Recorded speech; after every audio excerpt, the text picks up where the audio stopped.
Hello, Denver, Colorado. Dan Hopper with Keller Williams Downtown here, your Denver real estate advocate. Listen, over the last few days or so, I've kind of been looking at the Facebook post. Yes, every now and then I am on that. And anyway, we've seen a lot of positive and a lot of negative comments in regards to reverse mortgages. And I think we need to really sit back and understand what a reverse mortgage is. And I don't want to go into details, but I just want to assure people that it is not for everybody. It has to be the right person that's doing it. I've done a few, and the ones that I've done weren't basic. They weren't like a refinance, but they were done for the purpose of acquisition.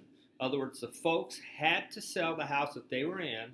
It just wasn't conducive to their lifestyle anymore. They were at the age they didn't need the three flight of stairs. They needed something more of a one level living. So to make it work, we used the reverse mortgage for them to purchase their next home, which is quite okay. Now remember, just simple rules. You have to be over 62 years old.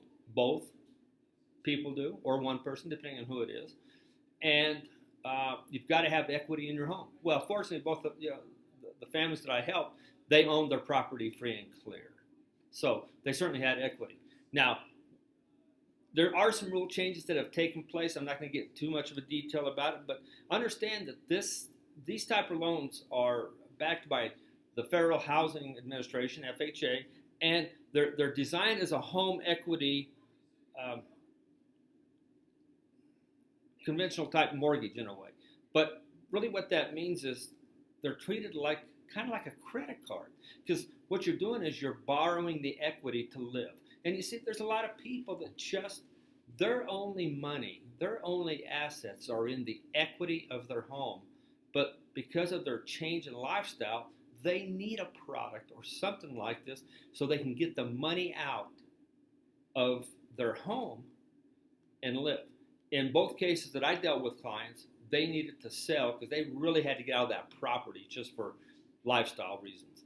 And so the thing about it today is there's always going to be available. So you're required to put some money down, and then there's that other bucket that can be filled up as time goes by. It can be filled up by payments going in there, and you can do it either way. You can do it to where you get a monthly savings every way, monthly payment, or if you want to go ahead and do it, you can get the total amount at one shot. Now, in today's environment, you can't get the 100% of the available credit that's left, but in the first year, they'll give you 60%.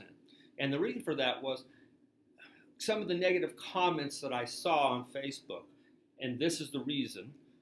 Those negative comments were that people were being foreclosed on. It's a bad one. The bank's stealing the money from the people and so forth. No, it's not. There's a reason that person went into reverse mortgage.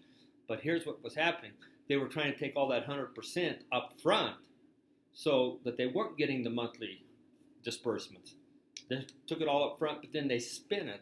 And they did not have that money to pay for their hazard insurance for the home or property taxes. And so we all know what happens if you don't pay your property tax.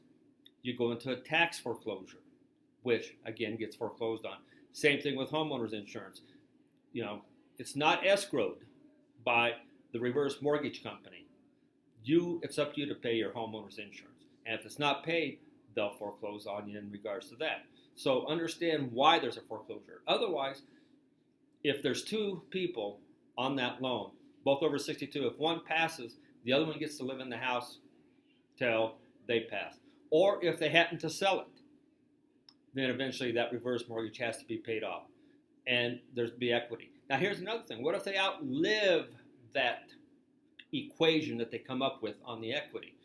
As an example, let's say that when they started it off, they had $100,000, and all of a sudden now, because they lived longer, what the money borrowed is $300,000, but the house is only worth $250,000. Well, here's how it works. FHA makes up the difference. In other words, no one has to pay more than what the house is worth, and that also includes the heirs.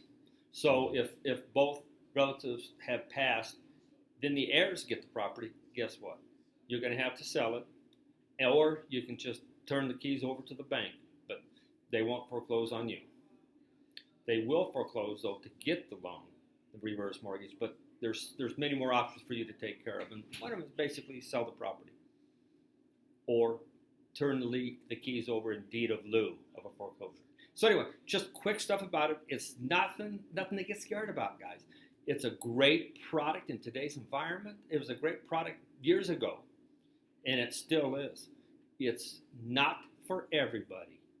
So you have to be very wise as to who it is good for. Anyway, Dan Hopper, you got any other questions about anything? Give me a holler, 303-521-0984. I am your Denver real estate advocate, danhopper.com. Make it a great day. Thank you very much.